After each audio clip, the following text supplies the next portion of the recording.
It was moving quick. That barge is loose. There's a man standing right there. Major catastrophe here. How it didn't knock that bridge down, I don't know. Oh my gosh. I feel like I'm about to throw up. Look at the barge, how it dented the barge. Hey Tyler, get your phone and call 911. Because they have to shut this bridge down. How are we gonna get done? Holy hell, look at that barge, what it did. Did the guy not see it? I don't know. Look, that one's loose.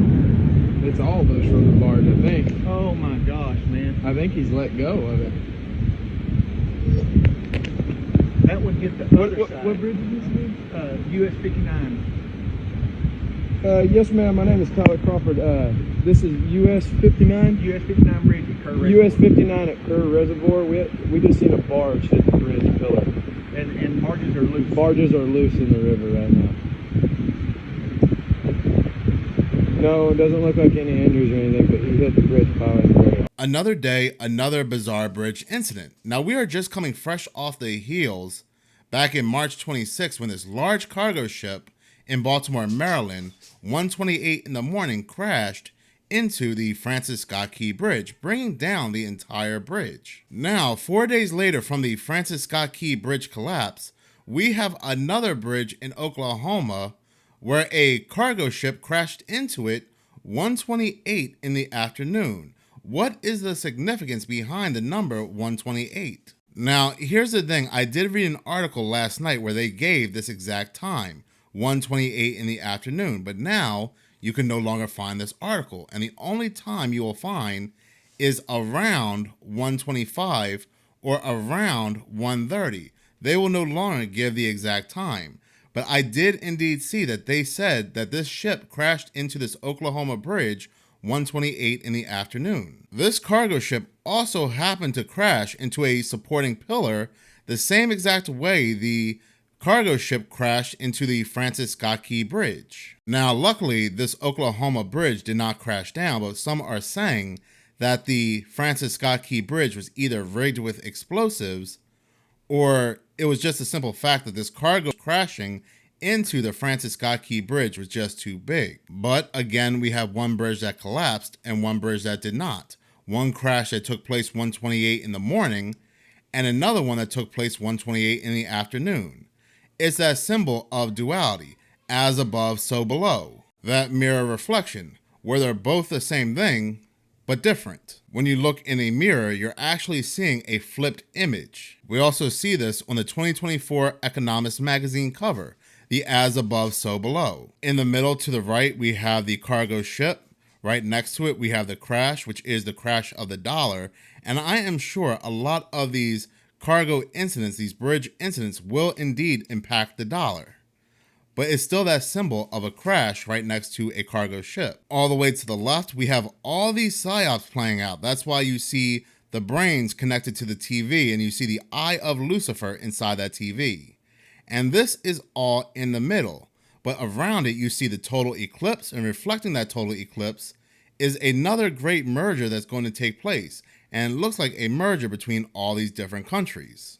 We even have China coming out and warning those traveling abroad in the United States that something is about to go down. They are warning Chinese citizens who are in the United States to prepare for something. A day ago, China has released a travel advisory for its citizens planning trips to the United States, cautioning them to brace for potential unexpected situations, including searches. Travelers have experienced through searches of their electronic devices and luggage, with some individuals being denied entry into the United States. In response to these incidents, China's foreign ministry, along with its embassy and consulates in the United States, have made formal complaints to American officials. But China, like I said, they are still releasing this travel advisory, letting their citizens know to brace for any unexpected situations here in the United States. This is coming around the same time that people are saying that these ships crashing into bridges are not just accidents, that these ships could be hacked. You can see in some videos when it comes to the Francis Scott Key Bridge that the ship was intentionally turned into the bridge. Some people are already pointing the finger at China, blaming China. So are we going to see a false flag with China right before this total eclipse? Some type of sacrifice? But I think we are going to see major conflict arise when it comes to this red heifer sacrifice in the Middle East. That is what's going to pull all these countries to come together. Because look at this economics cover. It's color-coded. You can see the leader of China, you can see Netanyahu, you can see Putin, and you can see Zelensky. They are all color-coded along with the merger. But not just these four leaders, but you can also see whether it's Trump or this female that's running against Trump, this Democratic female, they are also color-coded with the red and blue squares, meaning whoever wins will also be along with this merger. Well, why do I believe this all connects to the red heifer sacrifice and the Middle East? Well, they already let us know that it's going to be a conflict with the Middle East during the Skull and Bones Day, 322, when this militant group in the Middle East attacked Russia. Now, some are saying that this is a false flag. This has nothing to do with the militant group in the Middle East, but they are setting something up. But at the end of the day, they are still blaming this group to put into our head that they are attacking, they are on the attack. Look at this article perfectly placed by CBS on March 5th, a month before the total eclipse, a month before April, when this red heifer is supposed to be sacrificed. What these red cows from Texas have to do with the conflict and peace in the Middle East. CBS is reminding us that this militant spokesperson spoke out and gave a speech letting the people know that one of the motives behind the attack on October 7th was due to the Jewish people bringing in red cows to the Holy Land. So what's the problem? They're just bringing cows in, they're sacrificing the cows to rebuild their temple and to usher in their Messiah. This temple is a requirement to usher in their Messiah. The red cow's ashes are used to purify the temple's priest, and the temple's instruments.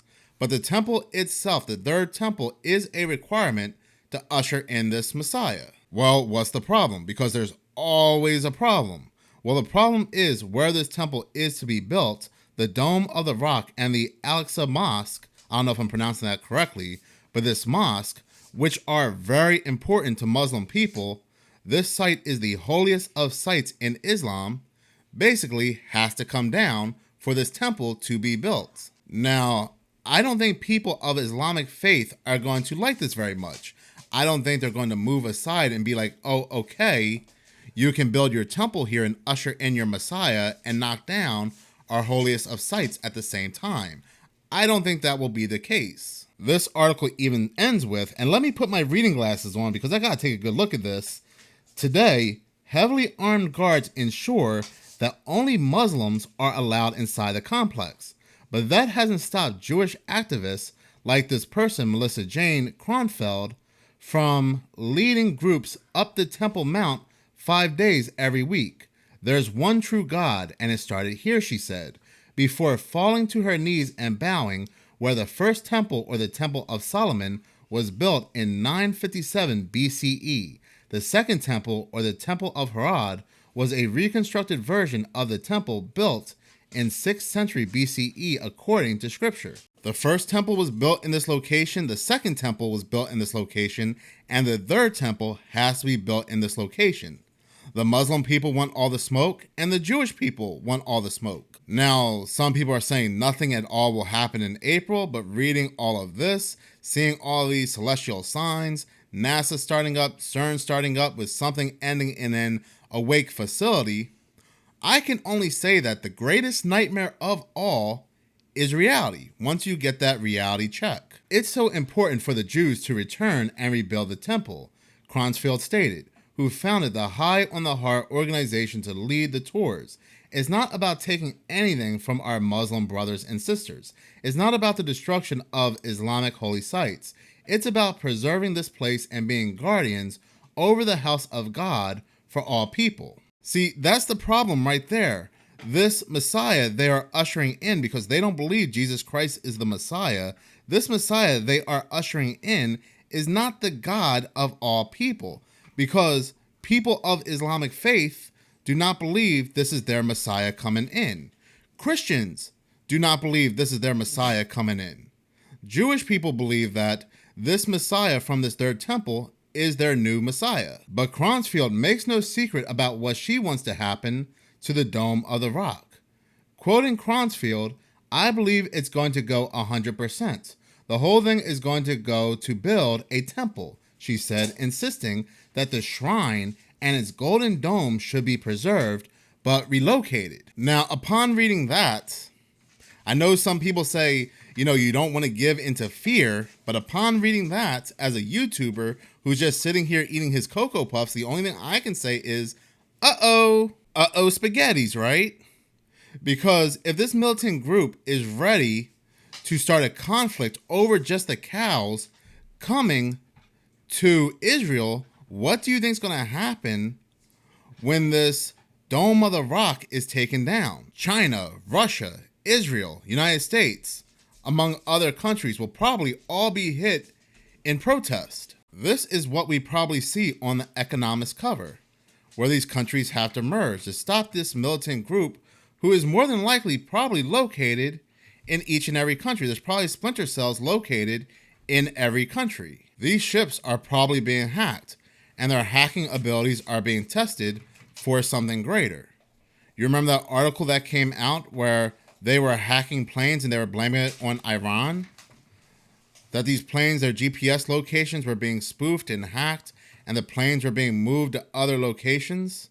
We are all going to see this all play out. This one's very easy to read. It's very easy to connect the dots here. And all you have to do is pay attention. In any case, thank you so much for watching. If you like this channel and you want to see more, please subscribe. If you're already subscribed, please like, as any engagement does help the channel grow. Once again, thank you so much for your support.